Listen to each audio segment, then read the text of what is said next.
সহবাসের পরে মেয়েদের জন্য ফরজ গোসল না করে ঘরের কাজকাম রান্না বাড়া ইত্যাদি করা, বাচ্চাকে দুধ খাওয়ানো, এগুলো জায়েজ আছে নাকি না জায়েজ? গোসল ফরজ হওয়া অবস্থায় গোসল না করার আগ পর্যন্ত কয়েকটা কাজ করা নিষেধ। 1, নামাজ পড়া নিষেধ। 2, তওয়াফ করা নিষেধ। 3, মসজিদে অবস্থান করা নিষেধ। 4, কোরআন স্পর্শ করা নিষেধ। 5, কোরআন পড়া নিষেধ। এই 5টি কাজ ছাড়া আর কোনো কাজ কিনা নিষেধ না। অতএব সহবাসের পরে কোনো মেয়ে, কোনো মহিলা তিনি যদি গোসল না করে, ফরজ গোসল না করে তিনি যদি কি করেন, গৃহস্থলীর কাজকাম করেন, রান্না বাড়া করেন, অন্য কাজকাম করেন, বাচ্চাকে দুধ খাওয়ান, এগুলো এই 5টি নিষিদ্ধ কাজের আওতায় যেহেতু নাই, অতএব সেটা জায়েজ আছে। আমাদের দেশে যত কঠোরতা সব মেয়েদের উপরে, ছেলেদের উপরে নাই। ছেলে গোসল ফরজ হয়েছে, 2-4 ঘন্টা শুয়ে রয়েছে বা এমনকি হাঁটাহাঁটি করছে, তাকে তেমন কেউ কিছু বলে না।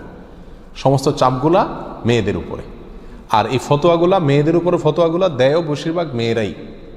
কথার কথা, ননদ আছে, শাশুড়ি আছে বা অন্য কেউ আছে বা জাল আছে, তো তারা খোঁচাইতে শুরু করে যে গোসল না করে বাচ্চাকে দুধ খাওয়াচ্ছে। কোনো বাচ্চা কাঁদতে কাঁদতে মরে যায় কিন্তু দুধ খাওয়ায় না, কেন? কারণ গোসল করে নাই।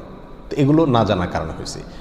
ফরজ গোসল না করে 5টি কাজ করা নিষেধ, এর বাইরে আর কোনো কাজ নিষিদ্ধ না। অতএব এমনকি আপনি রোজাও রাখতে পারেন, কি ফরজ গোসল না করে রাখতে পারেন বলতে সাহারি খেতে পারেন, সাহারি খেয়ে রোজা শুরু করতে পারেন।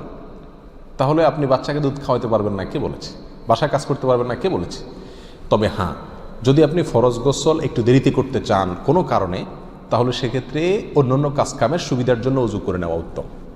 সহিহ মুসলিমের এক হাদিসে আসছে, নবী আলাইহিস সালাতু ওয়াস সালাম গোসল ফরজ হলে ওই অবস্থায় যদি কেউ ঘুমাইতে চায়, শুয়ে থাকতে চায় অথবা অন্য কোনো কাজ করতে চায়, তাহলে তাকে ওযু করে নেওয়ার পরামর্শ দিয়েছেন। অতএব ওযু করে নিয়ে এরপর অন্যান্য কাজ করা উত্তম। এর বাইরে ওযু ছাড়া যে সে কিছু করতে পারবে না, ব্যাপারটা এরকম না। একবার আবু হুরায়রা রাদিয়াল্লাহু তাআলা আনহু, তার সাথে নবী আলাইহিস সালাতু ওয়াস সালামের দেখা হয়েছে কোনো এক রাস্তায়, এই অবস্থায় যে তার গোসল ফরজ হয়েছিল। তো আবু হুরায়রা রাদিয়াল্লাহু তাআলা রাসূলুল্লাহ সাল্লাল্লাহু আলাইহি ওয়াসাল্লামকে দেখে এড়াইয়া চলে গেছেন, একরকম পালায়া চলে যাওয়ার মতো, যায় তাড়াতাড়ি করে গোসল টোসল করে তারপরে আসলেন।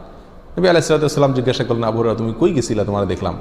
বলে, ইয়া রাসূলুল্লাহ, আমার গোসল ফরজ হয়েছিল, তো আমি আপনার সঙ্গে বসবো, সময় দেব, ফরজ গোসল অবস্থায় আমার কাছে জিনিসটা অপছন্দ লাগলো, নাপাক অবস্থায় এভাবে থাক, আপনার সাথে সাক্ষাৎ করব। তখন নবী আলাইহিস সালাতু ওয়াস সালাম বলেছেন, সুবহানাল্লাহ, মোমেন আবার নাপাক হয় নাকি? অর্থাৎ এটা তো একেবারে তোমার পুরো বডি নাপাক হয়ে গেছে, টাচ করলে আমি নাপাক হয়ে যাবে, ব্যাপারটা তো এরকম না, তুমি এটাকে এত কঠিনভাবে নিয়েছো কেন? তাহলে এই সব হাদিসগুলোকে সামনে রাখলে মোটামুটি পরিষ্কার হয়ে যায়। আমাদের আয়েশা রাদিয়াল্লাহু তাআলা আনহা থেকে এক হাদিসে আসছে, তাকে জিজ্ঞাসা করা হয়েছিল যে নবী আলাইহিস সালাতু ওয়াস সালাম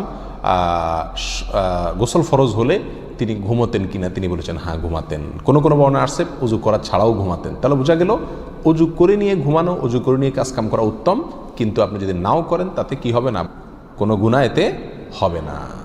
আল্লাহু আ'লাম।